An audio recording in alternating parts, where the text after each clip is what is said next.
Okay, so the first thing I want to do today is uh, extend some of the results from last time about positivity of divisors to the relative case.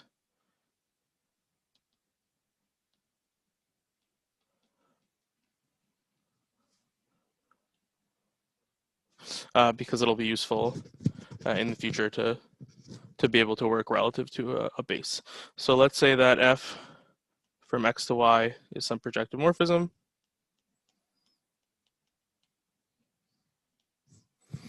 Then we can define the relative n1 as just the span of numerical equivalence classes of curves where the curves are contained in the fibers.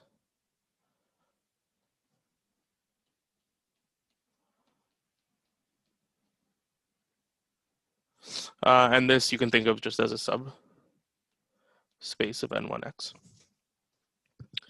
Okay, and then we can define the relative cone of curves in the same way.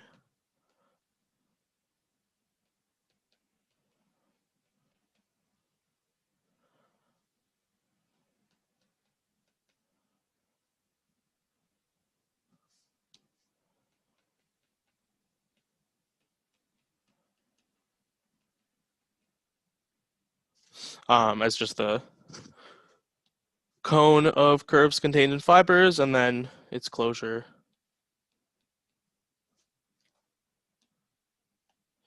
Okay, and then we also want upper n1, so this is divisors. This is a little trickier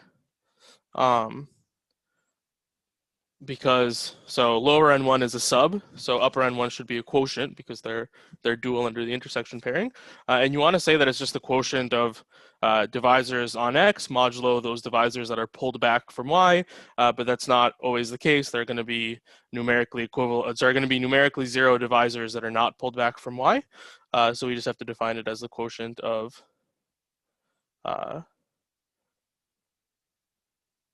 n1x modulo the equivalence relation of numerical equivalence relative to y, which means that d1 is equivalent relative to y to d2 if and only if d1c equals d2c for all curves that are contracted.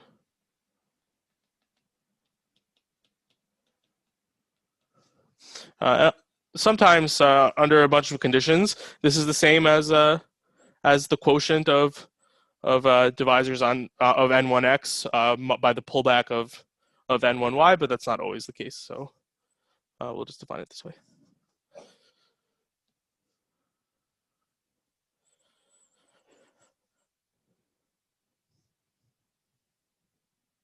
Maybe I'll give a one condition when that does hold. So let's say if y is q factorial, which I haven't defined, but I'll actually define in a little bit. But essentially with that, all divisors are q Cartier. If y is q factorial and f is birational, y is q factorial and normal, I guess. Definitely want normal. Though q factorial usually includes normal in the definition. Then it's true that this is just the co-kernel of the pullback.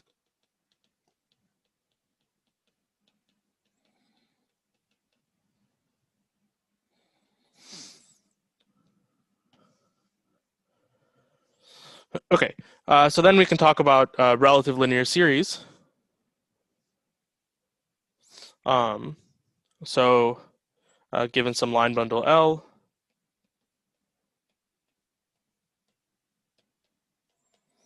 then we always have a map f upper star, f lower star L to L, just given by the adjunction between pullback and push forward. So there's always a canonical map like this, and now the claim is that this map gives you a rational map which we can call phi L from X to the projectivization of this push forward F lower star L, commuting with the projections down to Y. And what is this map? Well, you just say, look at a point, then if the map lambda is surjective at that point, so for X and X, if lambda X is surjective, then it defines a one-dimensional quotient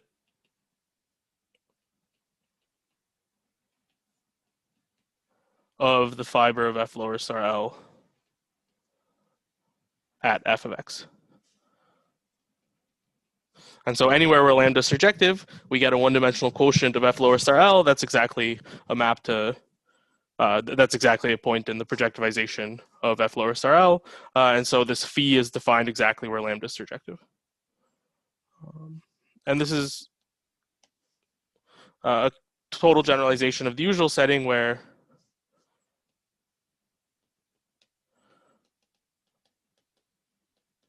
Y is just a point, then F lower star is global sections.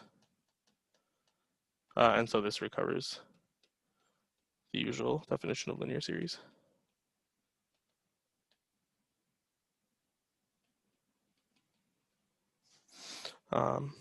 Okay, any questions up to there?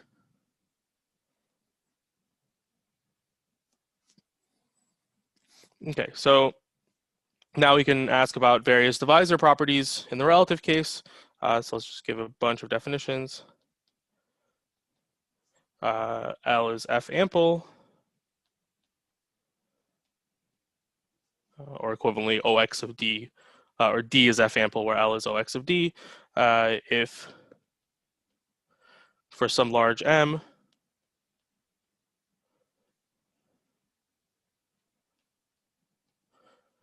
the map F upper star, F lower star, L to the tensor M to L to the tensor M induces an embedding.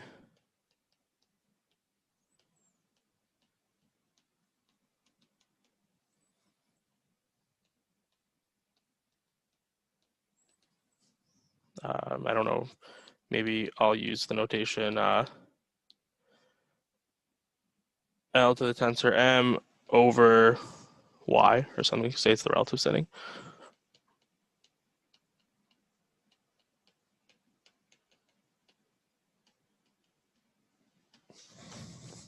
Okay, and then we can define things like F base point free,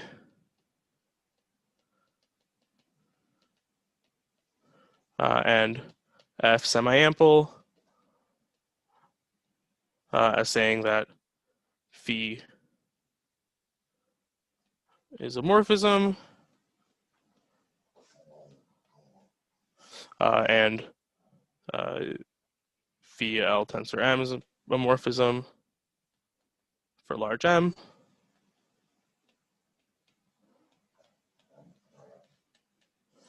So all the kind of usual definitions.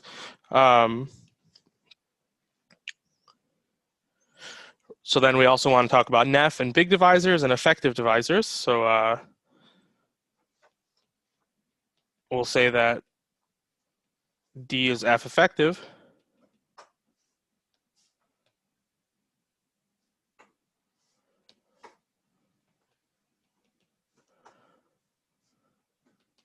if, well, global sections are replaced by push forwards. So if the push forward of OX of D is not 0.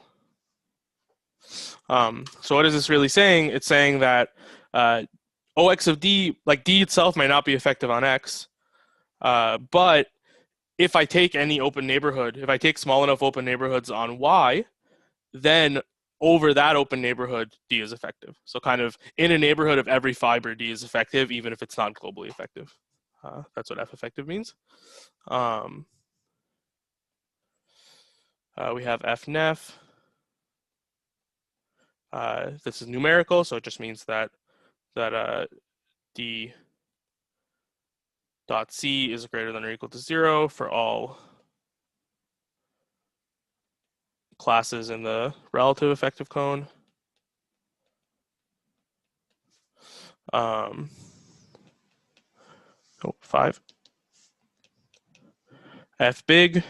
This one, the definition looks a little different because you only have to look at the generic fiber. So it's F big. D is F big.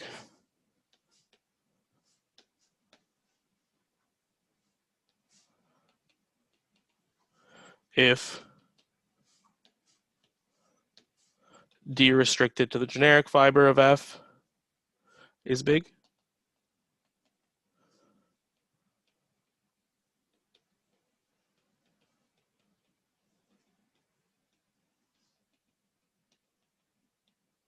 But this again is actually a restatement of the usual definition because like bigness is supposed to be saying something about the growth rate of the space of sections. So in the relative case, the space of sections are replaced by the push forward. And so dimension is replaced by rank. So big is supposed to be saying that the growth rate of the rank of F lower star is maximal. But the rank only depends on the generic fiber. So big only cares about what's going on in the generic fiber.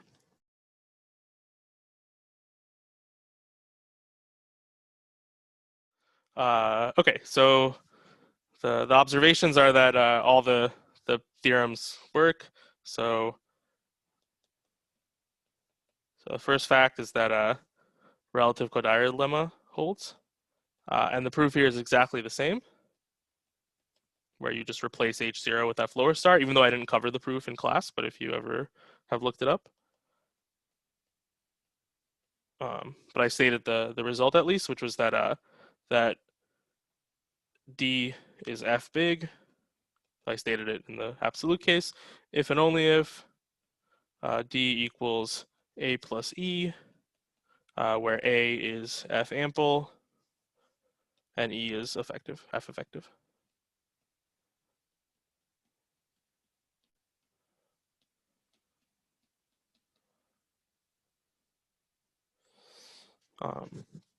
And so again, the notion of F effective is a little weird because E doesn't have to actually be effective, but for most arguments, you can everything's local on Y for most theorems, so you can always take Y to be an affine, and then F effective is the same as effective on an affine chart, because then push forward is the same as global sections.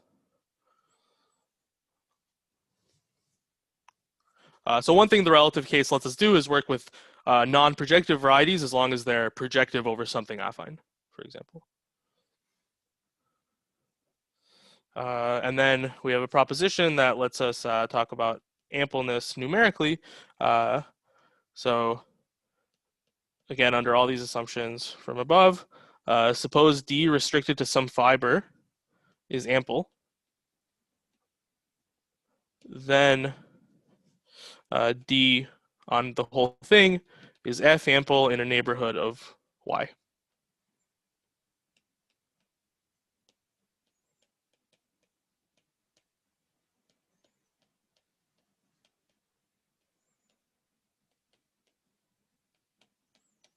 And so this tells us that well, it tells us a few things. One, it tells us that being ample is an open condition. But even better, it tells us that we can test F ampleness by using our numerical criterion from before by just restricting to the fiber. And so this immediately implies that we have relative Nakai-Moshe zone.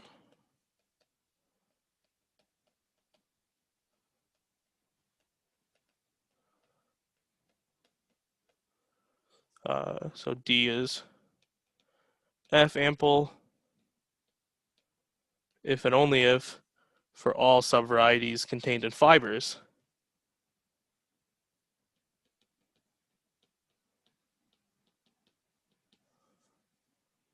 So again, let's say variety to mean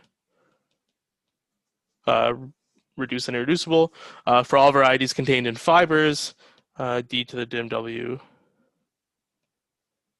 times w is greater than 0. And then 2, we also get relative Kleiman for Neff and for ample. So this relative Kleiman theorem for Neff was this thing that for Neff divisors, this is a greater than or equal to 0.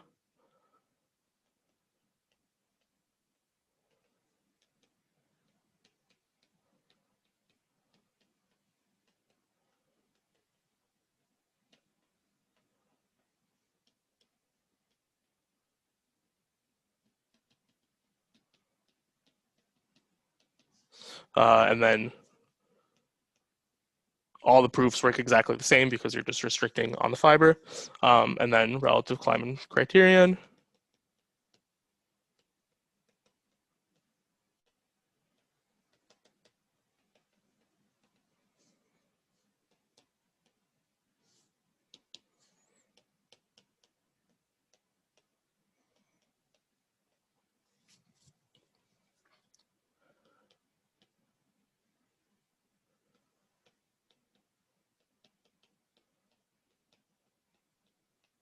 Where here everything is happening inside of the relative N1.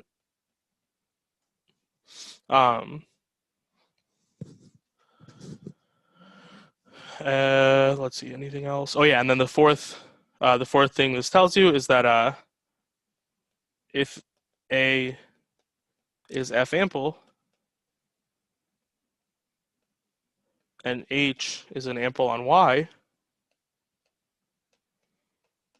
then A plus MH is ample for large M.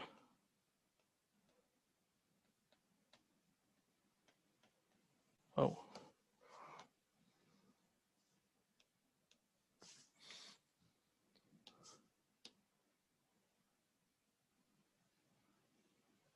Oh, that's not right.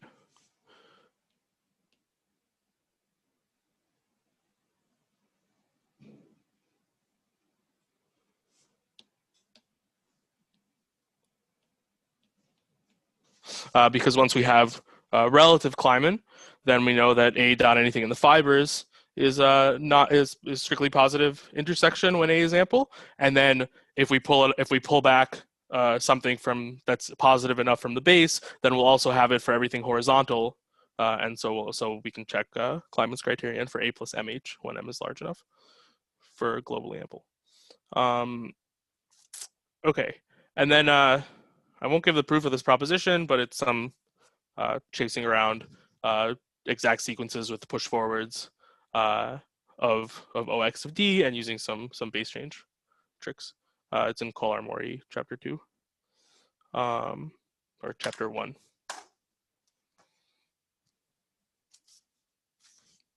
Yeah, chapter 1, 1.41.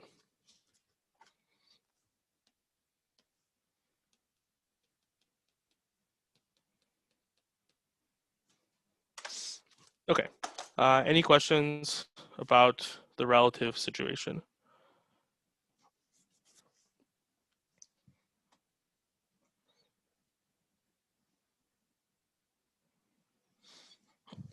Okay. So let's talk about divisors on singular schemes. So these things have come up a bunch of times already since I haven't been that careful, but let's make everything precise now.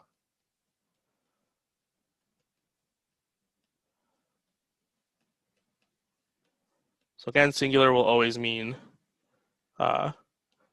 normal for now, and let me put varieties. So we also have irreducible. I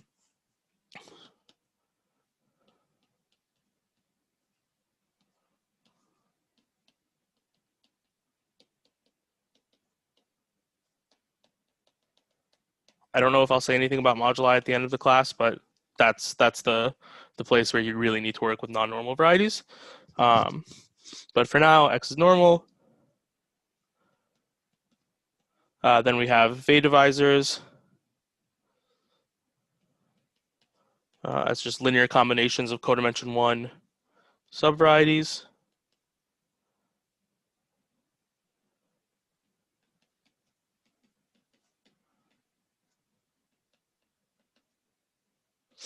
Integrally, if we don't put anything, but we can also put some base field k and assume this is in k, where k is going to be either reals or rationals.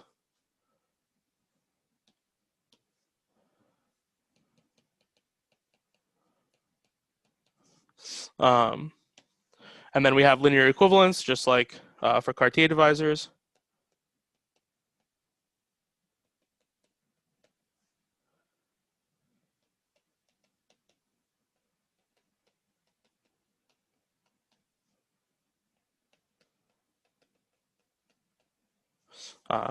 So they're linearly equivalent if they differ by the divisor of a rational function. So we can define linear series as the set of divisors that are linearly equivalent to D or equivalently, yeah, maybe this is the better way. So F, look at the rational functions such that the divisor of F plus D is effective, modulo scaling. Okay, and then we can define K linearly equivalent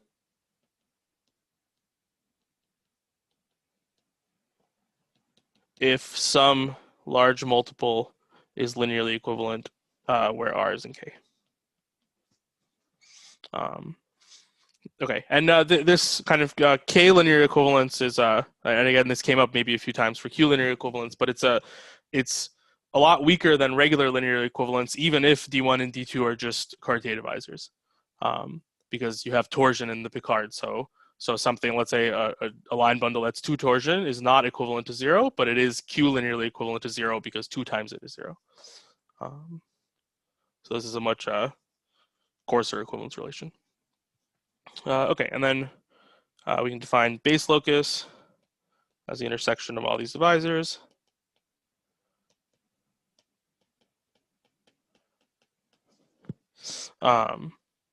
And we can talk about a divisor being K Cartier. Well, actually, let me define one thing first. So, okay, so we have our usual Cartier divisors mod equivalence. And then we have this now larger or possibly larger space of Vey divisors mod linear equivalence, and we'll call things that live in here K Cartier.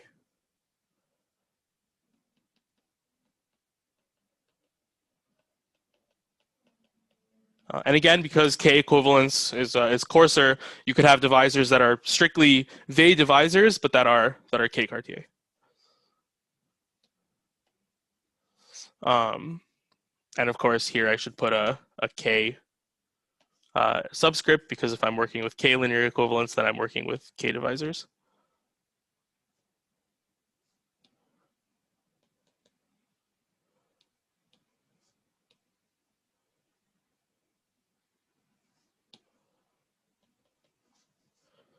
Okay, cool. So I guess I should give the standard example of a Q Cartier but not Cartier divisor. So if you take this cone with equations y squared equals xz, and then we take one of the lines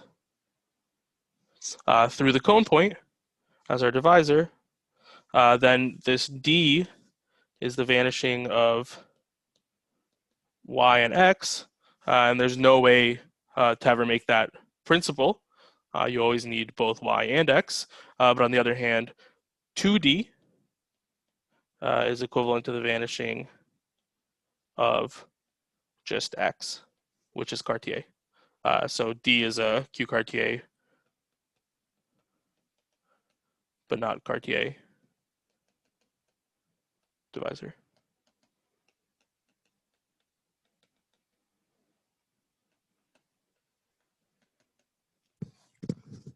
Okay. So that is some kind of review on the divisor theory, but the point is that we're going to need the kind of corresponding sheaf theory as well. So for Cartier divisors, they correspond to line bundles. So we need the class of sheaves corresponding to Weil divisors, and these are the associated Weil divisorial sheaves.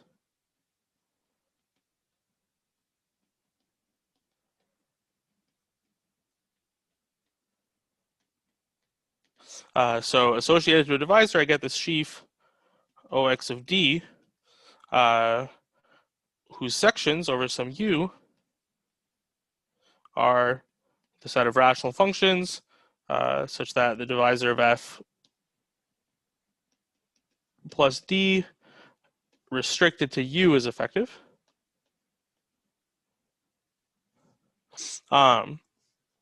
And basically from definition, this linear series is the same as the projectivization of H0 of this sheaf OX of D. But the important thing is on a normal variety, these sheaves are actually very well behaved. They're not line bundles, but they're kind of the next best thing. So this is where we use normality. So OX of D is not a line bundle necessarily.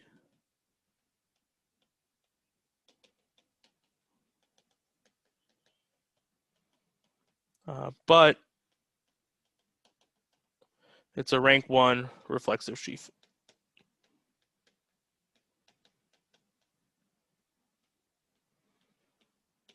So I'll give a definition. So rank 1 means that at the generic point, it's a line bundle of rank 1. And reflexive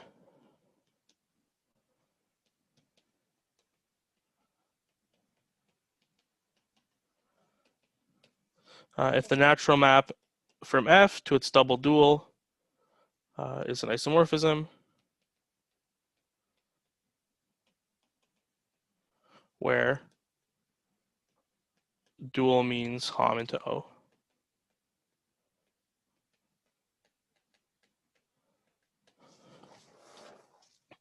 Okay, so that's one of the key points of working with Weil divisors on normal varieties is that this sheaf of sections of D is actually a reflexive sheaf. And so when you generalize to non-normal ones, you need to restrict your notion of Weil divisors to be like the divisors for which this fact is true. So that's how you come up with your generalization to non-normal varieties.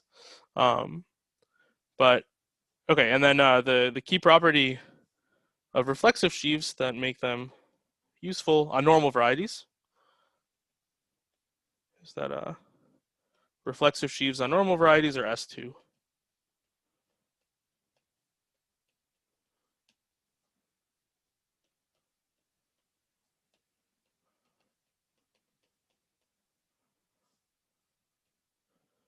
So this is one of the conditions in this hierarchy of conditions known as Serre's condition. The exact definition doesn't matter, but the property that's essentially equivalent to being S2 is that sections uniquely extend over a subset of codimension 2. So the sections on U are the same as the sections on U minus Z, where the codimension of Z in U is greater than or equal to 2. And of course, you want this property to work with divisors because this is exactly saying that the divisor on U is uniquely determined by the divisor on U minus Z because Z is higher codimension, so the divisor can't change over Z. So if you want a well-behaved theory or correspondence between sheaves and divisors, you need to have sheaves that satisfy this property. In particular, this tells us that if U in X is a big open, where big means is a technical definition, that means that the complement is codimension at least 2.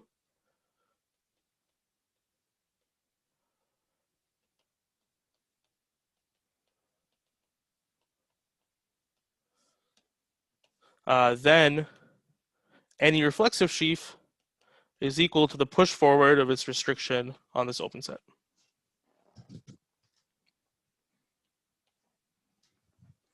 That's another way of rephrasing this S2 condition.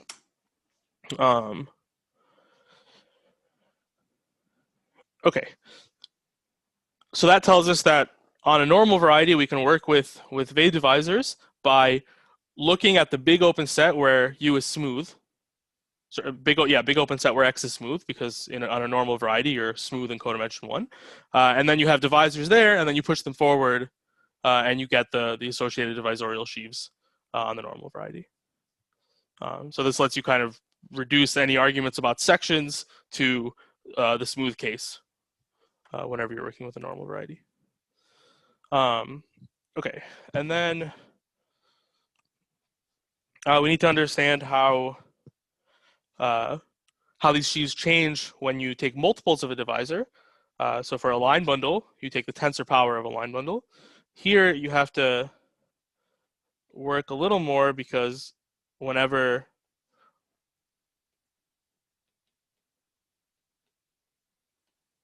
OX of D is not a line bundle, then these tensor powers will always get torsion. So they won't be reflexive sheaves. So we just take the reflexive hull. So take the mth tensor power, take its double dual, and then you can check by this key property of reflexive sheaves, you can check that these two are the same, because they're the same on the big open set where X is smooth. And we give some notation to this, taking a tensor power and taking its double dual. We'll call it bracket M. It's called the reflexive power. And this makes sense for M negative as well, because on this large open set, OX of D is a line bundle, so we can take negative powers on that large open set and then push them forward. And that gives us a reflexive sheaf that we can call OX to the minus M.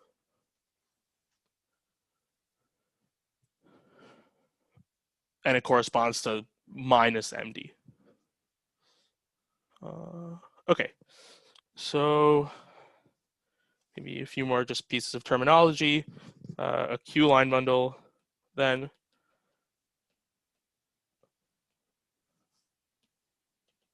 is a rank 1 reflexive sheaf.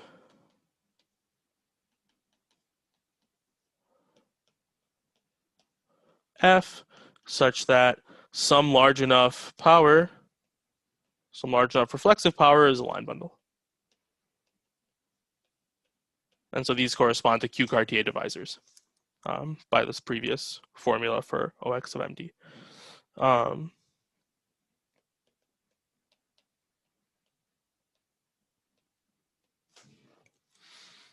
Okay, and then I guess I should have said this at the beginning, but then the upshot is that there's a bijection now between linear equivalence classes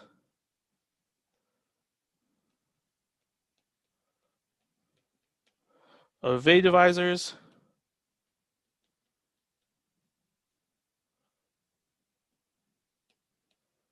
and rank 1 reflexive sheaves.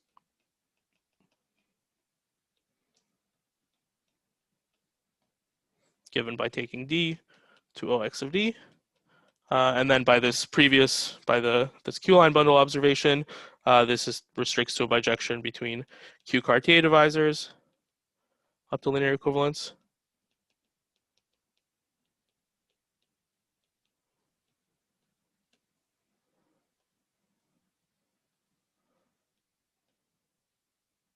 And Q-line bundles.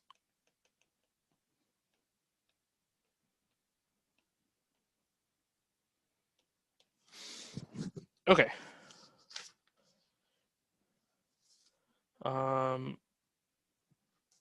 And I'll formally define Q factorial.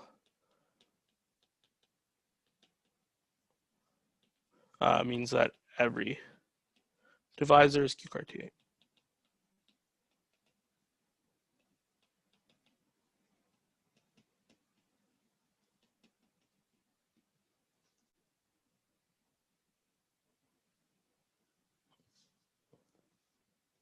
Okay, and now we can talk about the canonical divisor, because we saw that that was the most important divisor for understanding the birational geometry. So on a normal variety now, we have a definition of a canonical divisor. So again, x is normal. So we take the push forward of the canonical divisor of U, where U and X is a big open set.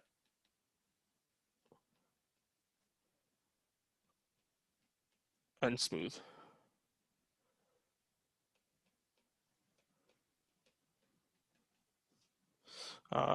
In the non-normal case, you have to add some extra assumptions, like for your non-normal variety, you want it to have nice singularities in codimension 1 so that the canonical makes sense on a big open set as well. So this theory only generalizes to non-normal varieties with very nice singularities in codimension 1.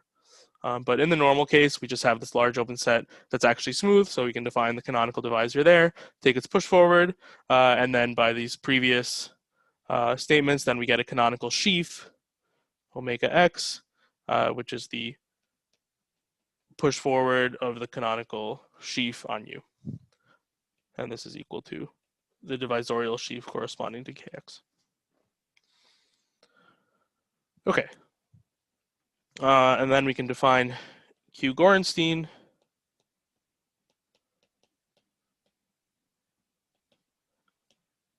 to mean that kx is Q Cartier.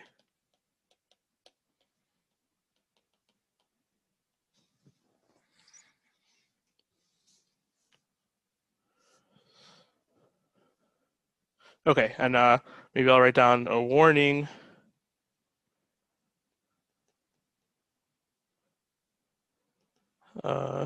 So if you're familiar with the usual notion of Gorenstein, the usual notion of Gorenstein is that kx is Cartier, that omega is really a line bundle, but also that omega is the dualizing sheaf. And that actually is not part of the definition of Q Gorenstein. So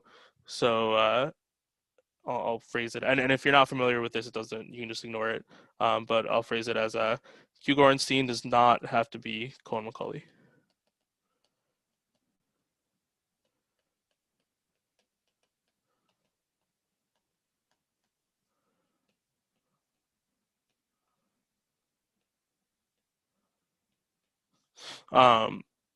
What is the case in general, the relationship between the dualizing complex and this canonical sheaf omega is that this omega x may be shifted by n, by the dimension, is always equal to the minus dimension cohomology sheaf of the dualizing complex. But even when omega x happens to be a Q-line bundle, that doesn't mean that there don't have to be other terms in the dualizing complex. So this is kind of independent from the question of being Cohen-Macaulay when you're just working with Q Gorenstein. But again, if you haven't seen dualizing complexes in Cohen-Macaulay, just ignore this warning.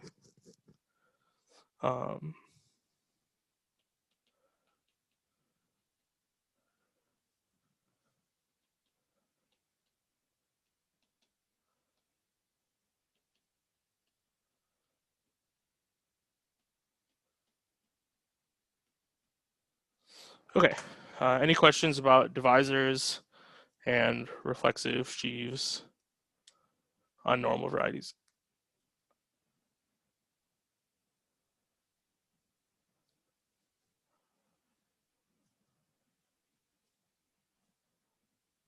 Okay. And then one last bit of setup before we can finally start talking about singularities in the minimal model program. So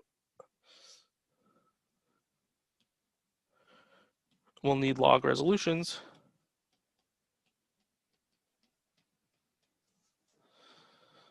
So first, some notation. Let's say mu from x to y is proper birational.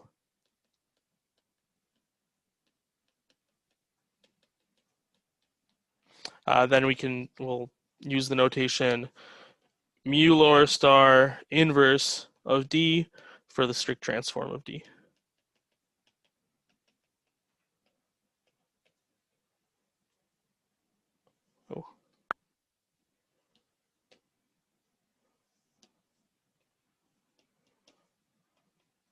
which is some bait divisor on Y. Where strict transform means look at the open set where mu is an isomorphism, take the preimage of D on that open set, and then take its closure.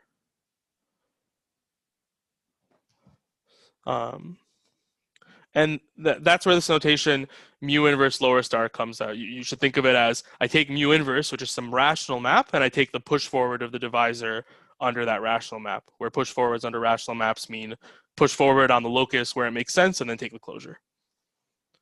So that's where that's what motivates this notation. Okay, and so a log resolution.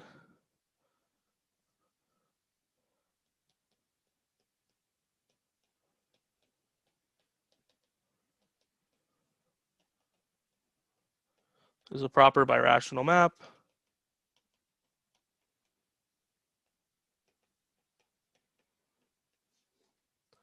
Maybe I'll say a log resolution of Y and the divisor D is a proper birational map mu such that 1, X is smooth,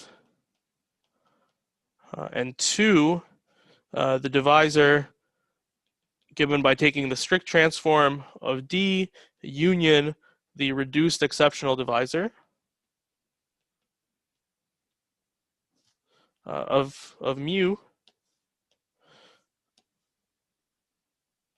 has normal crossing singularities. Maybe I'll say simple normal crossings. Where this means that each of the components are smooth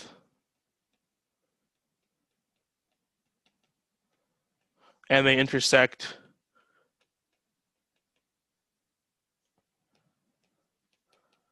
locally to look like the intersection of coordinate hyperplanes in affine space. So whenever m of them meet, they have to locally look like x1 times all the way up to xm equals 0. Okay. Any questions?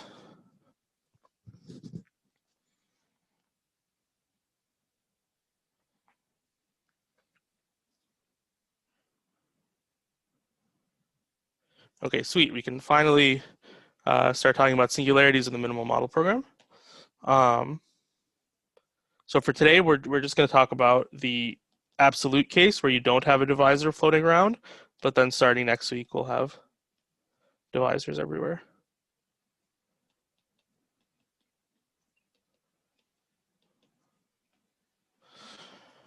Okay, so the first class of singularities we already saw, and these are the canonical singularities, and the definition is just extracting where they appeared in the case of surfaces.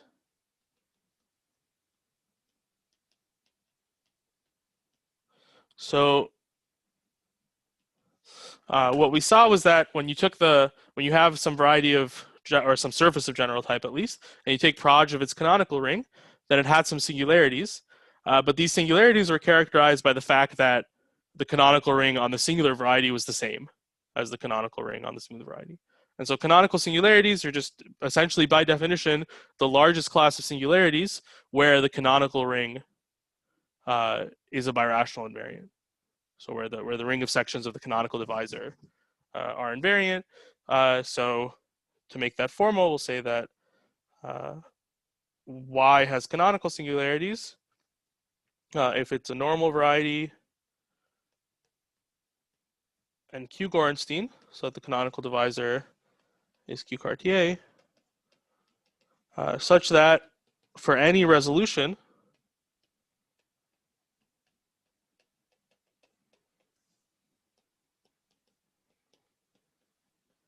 f from x to y, the push forward of the canonical sheaf on x up to a multiple to make it to make ky a line bundle. So f lower star of mkx equals oy of mky, where mky is Cartier. Okay, and it's exactly saying that the sections of the canonical divisor are birational invariant, because we're saying that they're birational invariant when you move to a resolution, and then we already know that for smooth varieties they're birational invariant. So essentially, by definition, the largest class of singularities where the canonical sections are birational invariant. And then remark, because they're birational invariants on a resolution, it suffices to just check this on one resolution, because any two resolutions, x and x prime, will be birational, so they'll have the same canonical sections. So if the canonical sections on x are the same as those on y, then it's going to be the same for x prime.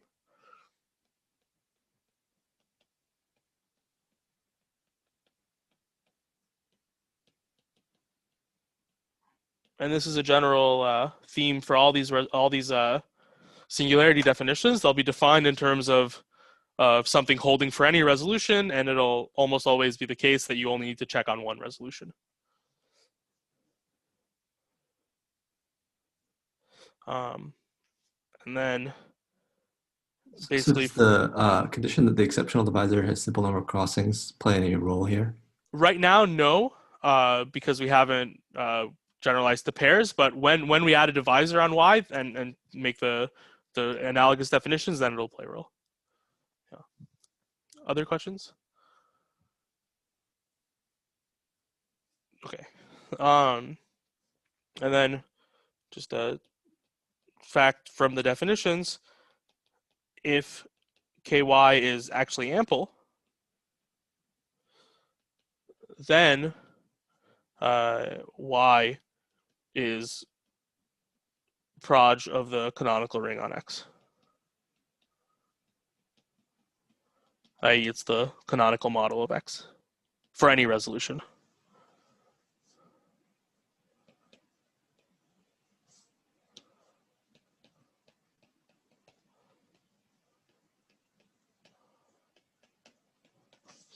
So this makes precise that canonical singularities are exactly the ones that appear on the canonical models of smooth varieties. Okay, any questions about canonical singularities?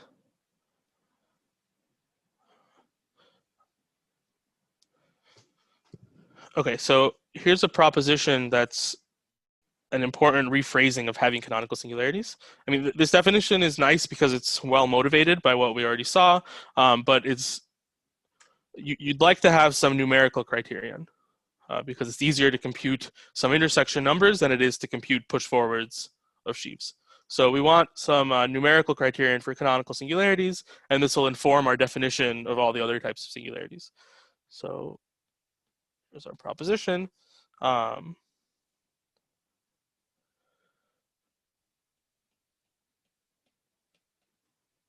Suppose y is normal and q Gorenstein. And actually, let me just add in the notation and mky is Cartier.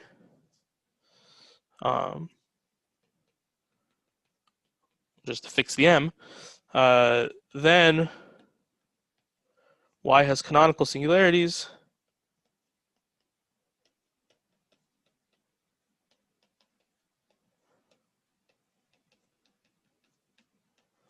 if and only if we can write down the equivalence kx is q linearly equivalent to the pullback of ky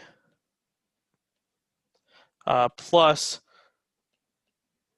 some sum of exceptional divisors where ai are all greater than or equal to 0. So another way to say it is that this is effective.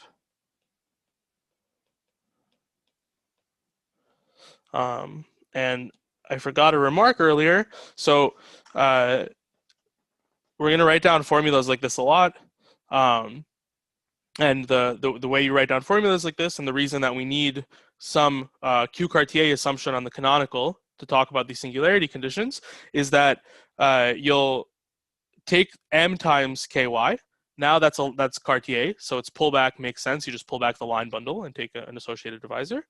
And so then we'll get an actual linear equivalence of the form mkx equals mky plus something, and then we'll divide through by m to get a Q linear equivalence. And that's why we need Q linear equivalence, and that's why we need these Q Cartier assumptions to talk about formulas involving pullbacks of divisors to make sure that they're well defined. But sometimes for our purposes, we're gonna, like, when you have the canonical here, I think this is really a Q linear equivalence, but most of the time we'll end up working with just numerical equivalence because we'll check things by intersecting with curves. So it's good enough to take numerical equivalence instead of Q linear equivalence here. And oftentimes I'll forget to be precise and just write equals. But anytime you see some equality of the form kx equals f upper star ky plus stuff, that really should be thought of as a Q linear equivalence, and I was just forgot. Okay, that's my remark. Let me prove this proposition.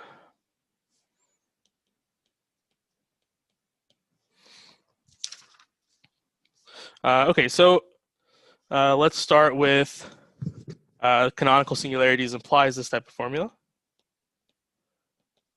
So if we have canonical singularities, what does that tell us? That tells us that we have an isomorphism between OI MKY with, that's supposed to be an isomorphism symbol, with OX, with the push forward of OX MKX. But by push-pull adjunction, this is the same as having a map F upper star OI MKY. Oh, and of course here I should have said if and only if for some resolution. So if and only if this is true where F from X to Y is a resolution.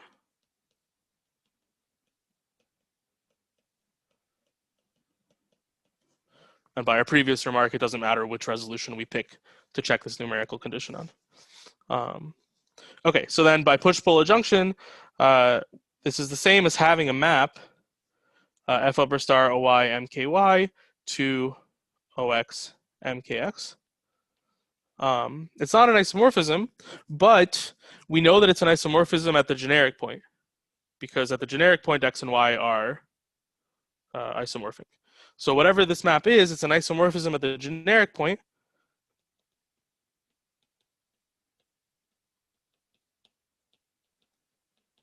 Which implies that it's actually injective because it's a line bundle, because they're both line bundles. So it's a morphism between line bundles. It's an isomorphism at the generic point, so it has to be an injection of sheaves. But anytime I have such an injection from one line bundle to another, this has to be induced by twisting up by some divisor, by some effective divisor, because I just tensor with the inverse of the first line bundle, and then this gives me a section. So whatever I have is effective. So that implies that OX MKX has to be F upper star OY MKY tensor something effective.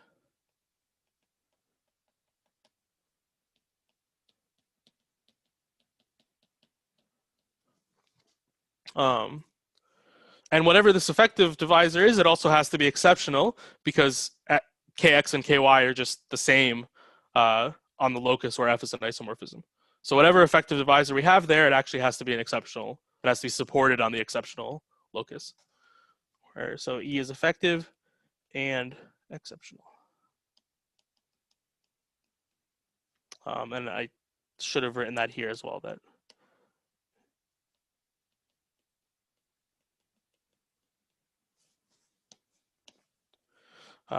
okay, so then from this equality of line bundles, we get the linear equivalence. MKX is linearly equivalent to MKY plus E. And so we get the KX is Q linearly equivalent to KY plus, and now we'll just divide by M and write things out as a sum over components. And we get our AI EI, where EI are exceptional and AI are greater than or equal to 0, because when we're twisting up, we get something effective. Okay, so that's the first direction.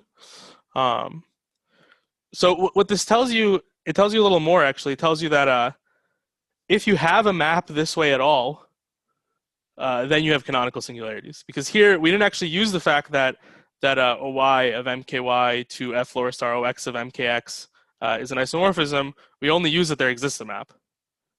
And this is saying if there exists a map, then you actually get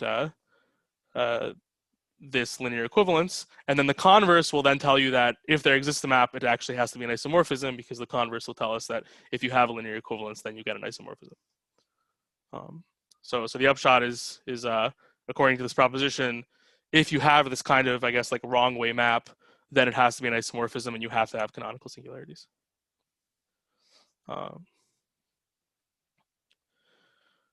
Okay, so let's do the converse. So well, it's essentially looking at the same injection here. So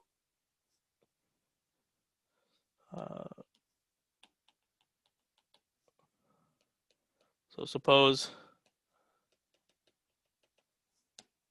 double star holds, then we have a sequence 0 to F upper star OY MKY injecting into OX MKX. And then what's left over? Well, what's left over is, I think, yeah, right. It's just OX, it's OE of E, where E is this exceptional divisor, or this sum of exceptional divisors that gives us the difference between MKX and MKY. Oh, here I forgot the F upper star. Sorry about that. Okay, and it's just E because KY doesn't contribute, because the pullback, so pullback of KY, or of MKY, so it's Cartier, restricted to E, has to be 0, because E is exceptional. E is contained in the fibers, and so I'm pulling back this line bundle. It has to be trivial on the fibers. So this restricted to E is 0. So when we restrict to E, we just have the contribution from E itself. We just have E restricted to E. So MKX restricted to E is equal to E restricted to E by double star. And so that's why we have this sequence. And now we just push this forward.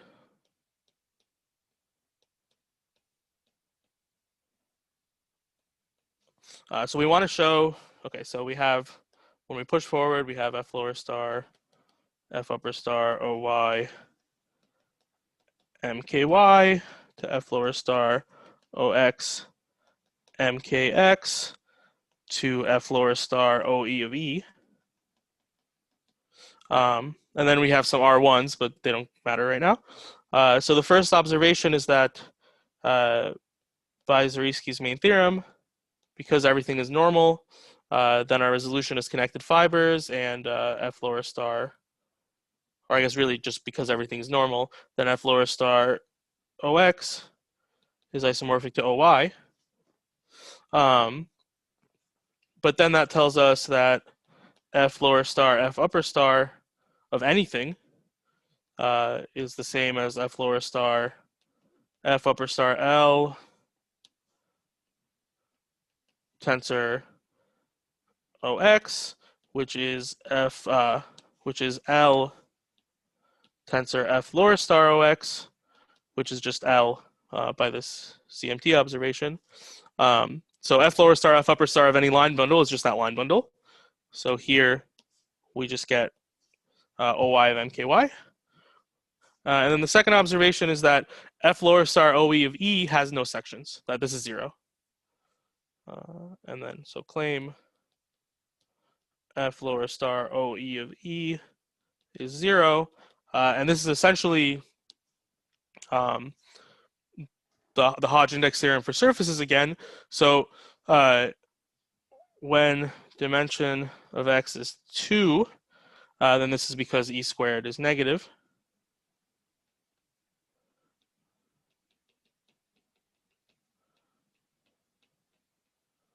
So this OUV has negative degrees, so it can't have sections. And then in higher dimensions, you induct on the dimension and slice by hyperplanes.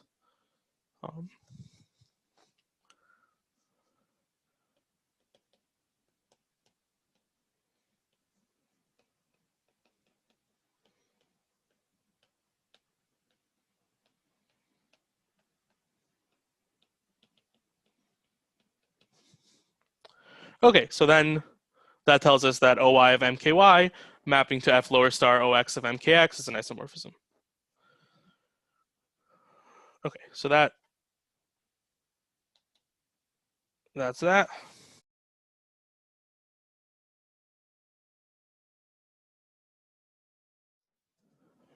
Okay, so that gives us the class of singularities we'll expect after we're done with a minimal model program and know the abundance conjecture on general type varieties. But now we also need to understand what are the singularities from extremal contractions. And in the case of surfaces, we saw that extremal contractions always give you something smooth, and it's only this last thing that gives you something singular. So whatever this class of singularities is, it should be nicer than canonical, and it should be exactly equivalent to smooth in the case of surfaces. So let's just, did not mean to do that. So let's just write down the numerical condition that is forced upon us by extremal contractions. So suppose, and again, because of this previous proposition, we saw canonical can be written down in terms of some numerical condition about the coefficients of the exceptional divisors in some resolution. And so we're looking for that same type of condition for our better class of singularities. So suppose we have some extremal contraction.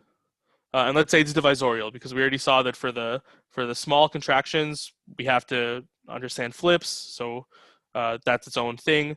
So let's first understand what singularities are forced upon us by just divisorial contractions.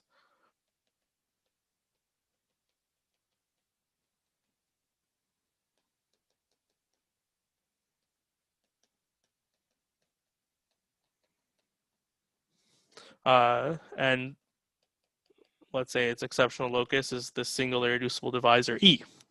And let's say X is smooth, because we want to know what are the singularities we get if we start with something smooth and start applying the minimal model program, start applying extremal contractions. So if X was smooth, then this F already is a resolution of singularities.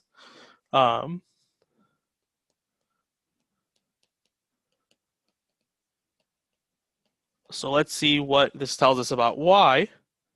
And suppose Y is Q Gorenstein. We haven't, we're going to need to prove that extremal contractions always preserve the Q Cartier property, but let's assume that for now, just to get the right definition.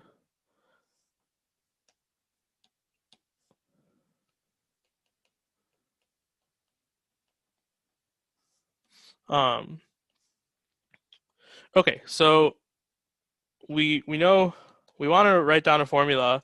Ky is equivalent to, kx is equivalent to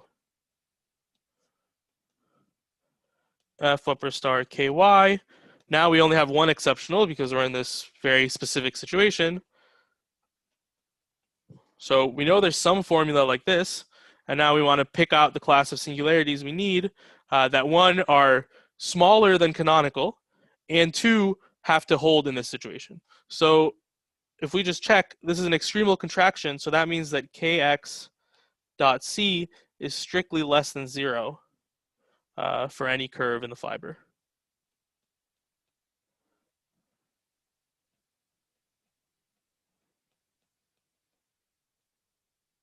But on the other hand, by this equivalence, f upper star ky dot c is just 0. So this is the same as ae dot c. But on the other hand, C is contained in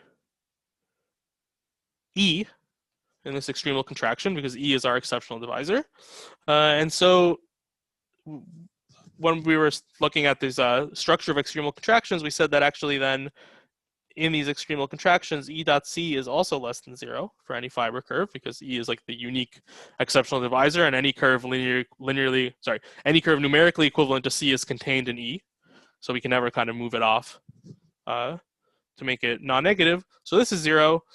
So this implies that A has to be strictly bigger than 0 on an extremal contraction. So, and this is exactly what we wanted because it's a numerical condition, and it's strictly stronger than canonical because canonical said that A is greater than or equal to 0. And so that's our definition. Y has terminal singularities. So now we want to generalize past the case where we actually had an extremal contraction. So we'll just say Y has terminal singularities if it's normal, Q Gorenstein,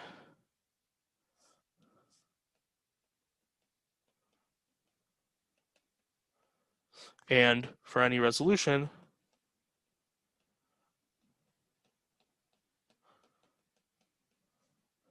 F from X to Y with exceptional locus, a union of divisors EI. We can write Kx is equivalent to the pullback of Ky plus sum of AI EI, where the AI are strictly positive.